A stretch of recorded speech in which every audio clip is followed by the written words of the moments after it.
First it was Rio, now BHP Billiton has announced a big fall in profits. First half profits have halved, and like Rio, the chief executive Marius Kloppers is stepping down.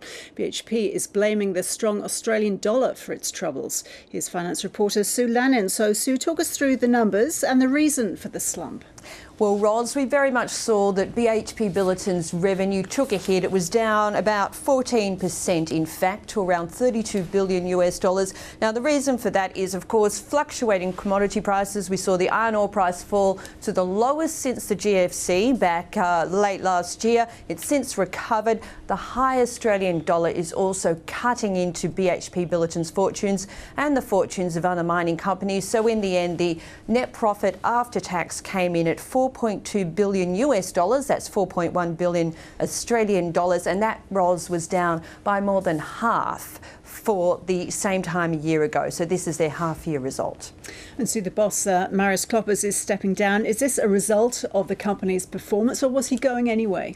Look, this has really been in place for some time. BHP Billiton has been doing what they call succession planning. Of course, Marius Kloppers has come under pressure because he's presided over a number of failed deals. He made a big bid for Rio Tinto before the global share market crashed and before the global financial crisis. The company had to abort that. He's had at least 2 other failed bids for other companies. So really, it's been in the works for some time. Now, Mr. Kloppers was very positive towards his successor, Andrew Mackenzie. He, in fact, hired Andrew Mackenzie. Now, another issue that Mr. Kloppers was asked about also was the mining tax. BHP Billiton have confirmed that they've paid $77 million in mining tax. Let's have a listen to what Mr. Kloppers had to say. It is counter-cyclical. When exchange rates are high and when prices are low, it goes down, and when exchange rates are low and prices are high, it goes up.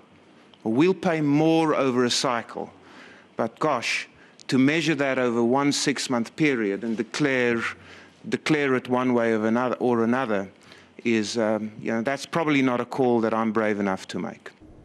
As you mentioned, Sue, Andrew Mackenzie is the man now charged with turning the whole thing around. Does he have a plan? Yes, he was actually very happy. You could tell that he was beaming, and there was lots of backslapping all around, Ros. He very much says he's going to focus on productivity. He comes from BHP Billiton. He's been the head of the copper business for about 5 years. He was actually hired by Marius Kloppers back in late 2008, and he's a 30-year veteran of the petrochemical resources and oil and gas industry. Let's have a listen to what Andrew Mackenzie had to say. If you want to look for something on me, it's just a even more laser-like focus on the execution of that strategy, extracting the most value we can from our great ore bodies and continually to drive down costs and drive up capital efficiency